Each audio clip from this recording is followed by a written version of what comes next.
Fiverr is the world's largest marketplace for digital services, offers both buyers and sellers a digitally streamlined transactional platform. If you need to buy something, sell something, or whatever you want to do on Fiverr, just go to bit.ly/GOP Josh Fiverr today to get your gig or to put your gig on Fiverr and help support the program as well. That is bit.ly/GOP JOSH Fiverr, FIVERR. This is the Conservative Crusader.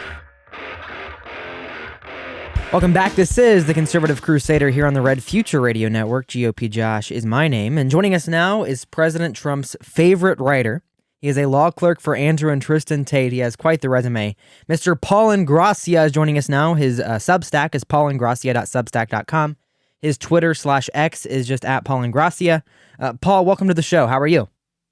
Thank you, GOP Josh. I'm honored to be on the show, and I'm doing terrific. I mean, it was a very tough week for all of us MAGA patriots, but you also see the overwhelming support and love, by Trump and by Trump supporters. So I'm feeling very optimistic despite, despite everything that went on this week, which we'll, I'm sure, talk about over the course of the show. But I'm honored to be on the program. Well, I appreciate you hopping on with us, especially on such short notice after how big of a news day was yesterday.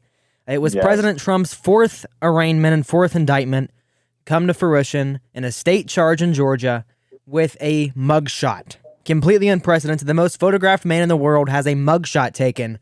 What are your thoughts on this whole situation? Well, it was the photo that we were all expecting. This was unfortunate that it had to happen, but, it is the shot that basically broke the internet. I mean, he returned to Twitter last night. That was unexpected with the mugshot photo. And I believe it was the most liked Trump tweet. Maybe you could confirm that with me, Josh, of all time. So, we're already seeing the merchandise, being sold in terms of Trump mugshot mugs and T-shirts and all the rest. And, obviously this is terrific campaign in terms of fundraising for his campaign. But at the same time, Trump did say, he truthed out earlier this month, I just need one more indictment in order to secure not only the nomination, but the victory. And I think you're seeing that with this image. I mean, they say an image speaks 1,000 words. This image will go down in the history books. And I think even people who are on the fence about Donald Trump or may not be a Trump diehard like you and I think are seeing this and saying, what is going on in our country right now? And they're coming around to supporting Donald Trump. And I expect that 75 million, the amount of voters who voted for him in 2020 to only increase by 2024. You're absolutely right. And actually, I fact-checked it while you were talking. According to the Herald, herald.ng, Donald Trump mugshot becomes the most liked tweet ever. So I don't know how true that is, but it's at least one of his top tweets there. It definitely is. And I actually predicted it. Probably a lot of other people predicted it. Not that it was too hard to predict, but I said 9 hours before that tweet was put out in response to the Tucker interview, which again was the most watched television interview, the most watched Twitter video, now X, but formerly known as Twitter video of all time. Tucker broke the world record earlier this summer with his interview with Andrew Tate, which got approximately 110 million views. This video with Trump got triple the amount. I think, it's approaching 300 million. I think last I checked, it's around 260 million.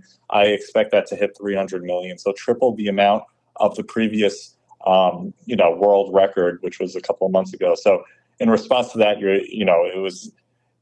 Trump had to come back to Twitter, and he did it in the most Trumpian, Trump-like fashion, star-studded fashion imaginable. And, I think that really was a momentum boost for him and for the morale of our country. Absolutely. Now, Trump has returned to X or Twitter, whatever you want to call it. Do you think this is overdue, premature? I know you're a big Truth Social fan. Truth Socials your Substacks at least 4 times a week. So do you think this is premature? Do you think it's right on time joining X again? Because he never said he wouldn't join X. He said he's not joining Twitter again. He never said he wouldn't join X. Yeah, I mean, I was with him, and we'll maybe talk about this. I was with him at Live Golf Tournament at Bedminster 2 Sundays ago, and he said that he loves truth and he had no plans of returning to Twitter. Obviously, there was an exception to that rule now that he tweeted out the mugshot, though he did today. He did continue truthing, and he hasn't tweeted, last I checked, since he put out the mugshot photo. So I think for the most part, he's still committed to Truth Social. I love Truth Social. I really love it this week, given the fact that he truthed out 3 of my articles over the past 48 hours. There's a lot of love and support on Truth Social, but I think, in terms of getting the message out, you still can't beat Twitter. You still can't beat X. So in that regard, I've been an advocate for him returning back to the platform. At the very least, maybe sharing positive, articles like the ones I write, or like, just news supporting his campaign, especially as we begin to pivot away from the primary process and into the general election, just to get the word out more and more, given the ongoing censorship of his campaign by big tech and by cable news and so forth. So I think that is something he should strongly look at, as he likes to say. But for the time being, he is getting the word out on Truth Social, which, of course, I'm a big fan of. And you are at Paul INGRASSIA on Truth Social, also on X at the same name, and put a .substack.com after that, and you can find all of his very long articles, as Trump likes to call them, at Bedminster. Very long. So you were with the president just a couple weeks ago, as you mentioned, at the Live Golf tournament. He knew these charges were coming then, obviously. Did he seem positive? Did he seem like he was in a good mood? Did he seem like he was ready to fight? Well, he was always in good spirits when I saw him, and he wasn't really talking so much about politics, although the indictment came the day after I was with him on that Sunday. It came, I believe, the following Monday, if I recall properly, the Georgia indictment, this latest installment in this ongoing witch hunt against him. But he was, to answer your question, Josh, he was in great spirits. He was in a good mood. He was laughing. It was a beautiful sunny day. He was telling me about the golf course, about how he designed the man-made lakes on the 18th hole where the presidential suite was set up, where he was watching the day from a television screen outside and seeing like Phil Mickelson and all the great golfers that were there that day. He had a major jumbotron set up. He said it was the biggest screen in all of professional sports, or at least in professional golf.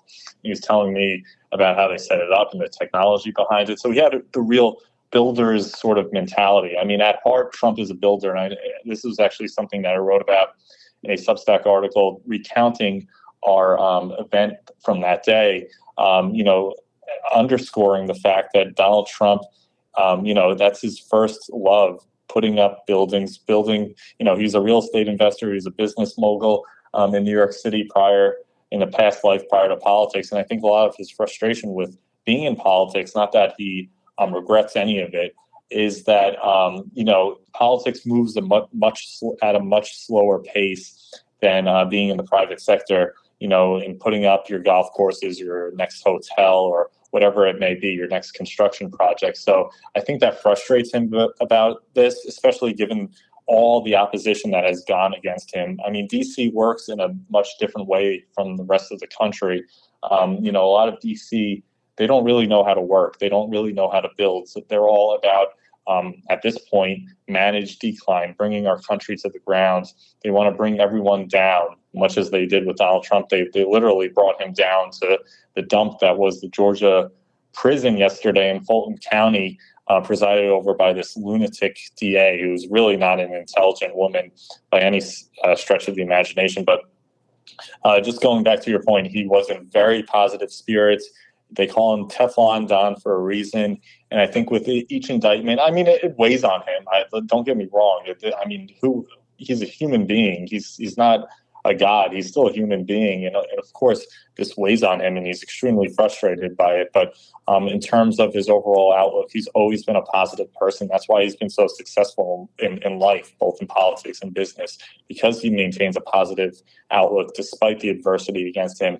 And just seeing all the overwhelming support from the crowds outside, a lot of people were there to witness the golfers who were among some of the greatest and most talented in the world, but even more people were there to show their support for Donald Trump, who was signing autographs all day, signing MAGA hats throwing MAGA hats into the crowd. So it was a real wonderful day, and it definitely boosted his morale, and it was very good to see. And he looked great. He looked he looked phenomenal, healthy. I know a lot of the DeSantis people were pushing out these ridiculous claims that for whatever reason his health was failing. No, he was in great spirits, great health, vibrant, spry, and high energy. And you couldn't have asked for a better day. He was great. So we heard last night, I'm sure you caught the Greg Kelly interview with Trump on Air Force One, or not Air Force One, should be Trump Force One. And just how positive he sounded in the air after leaving the worst prison or the worst jail in America. The fact that he left that, he got up in the air, started talking to Greg Kelly just on the phone, is just shows how strong he is and how we will win this battle in the very end. So let's switch topics here a little bit. We got a lot about Trump. The Secretary of Transportation debate happened just the other day as well, right before this indictment. Obviously, we saw the Trump Tucker interview at the same time. Did you watch any part of the debate, and did you see a potential vice president on that stage? So to answer the second part of your question, the answer is no. I don't believe any of these candidates should be the vice presidential should be the vice presidential office holder, should be on the ticket with President Trump. Of those who I saw on stage, and I really didn't watch the full debate through, fully. I saw mostly clips on Twitter. I didn't want to give Fox News any unnecessary ratings.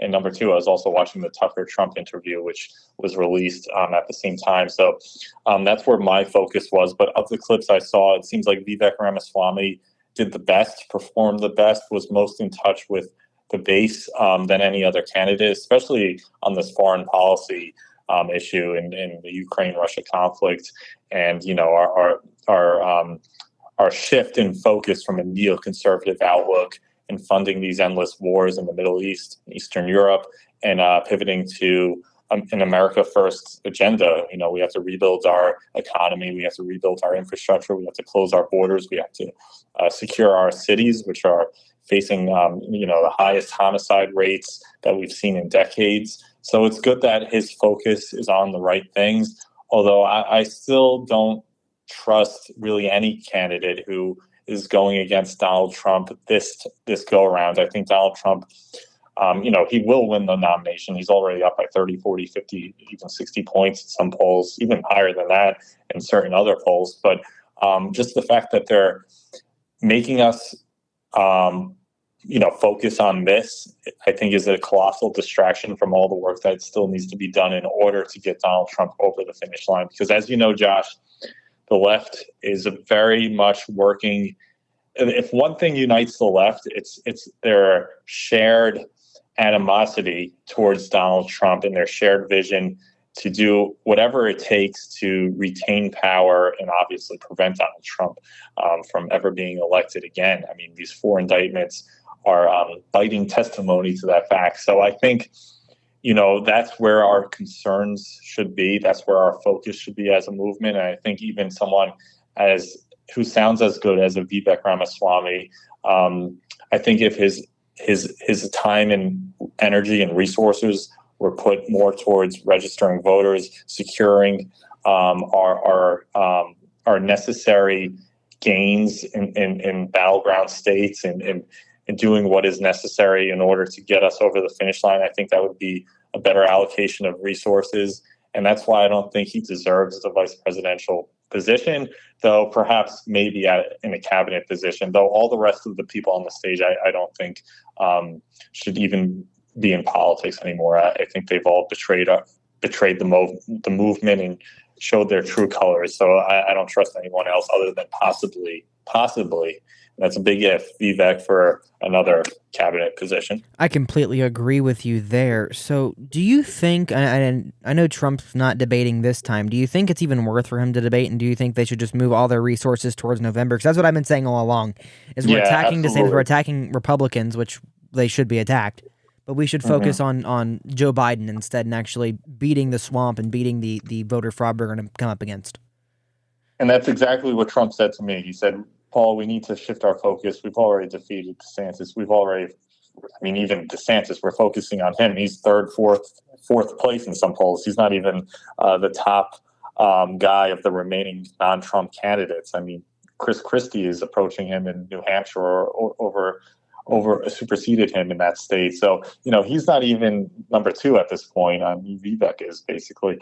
So, I think Trump said we have to shift our focus to the Marxists. I mean, Trump has taken a liking to calling the left, especially the Biden regime, Marxists in recent years, which is true. I mean, they're behaving like Marxists. They're behaving like fascists as well, and using their power to squelch and to destroy the opposition, because that's what they're doing. They're destroying the opposition. They'd like all of us to be in the DC gulag with the rest of these poor January 6th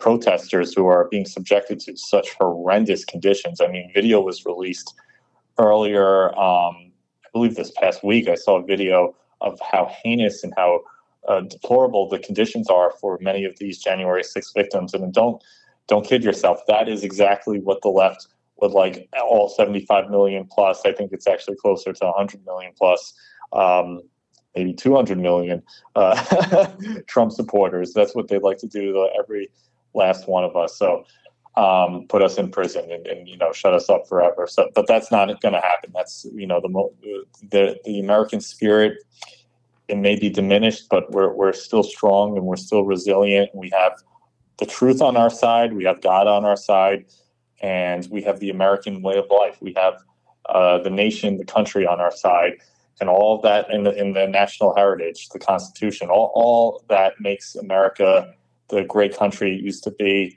and will be again, is on the side of Donald Trump and the MAGA base. So that's why I'm optimistic, and that's why I think we're going to prevail despite the odds. But and those are my thoughts there. I kind of went on a little bit on a tangent. That's all right. That's all right. I enjoy listening to your tangents every time you're on another show, many other shows that you're on. And I'm so glad we had you on here. The communists, the leftists always try to lock up their political opposition because they know they can't beat them at the ballot box. They beat us at the ballot box by cheating, but that's not going to work this time around. Paul INGRASSIA is on the phone. Paul, how can people find you? And thank you for joining us. Yes, I'm Paul INGRASSIA. That's an Italian last name, INGRASSIA. You can find me on Twitter. You can find me. Please subscribe to me on Substack and Truth Social, but really Substack. That's where I, devote a lot of my time and energy these days to putting out the positive message about Donald Trump, which, you're not getting from most publications, most conservative publications, let alone, mainstream outlets. So please give me a follow there. And of course, follow GOP Josh. This kid is amazing. He's going places. He's definitely one of the superstars of the MAGA movement, and it was an honor and great privilege to be on your show today. Well, thank you. You're welcome anytime. You've got my number, so you can just, hey, I want to hop on tonight. Just let me know. Paul INGRASSIA, INGRASSIA, top link in the show notes below. Thank you for joining us today, and we'll be right back after this. You're listening to the Conservative Crusader.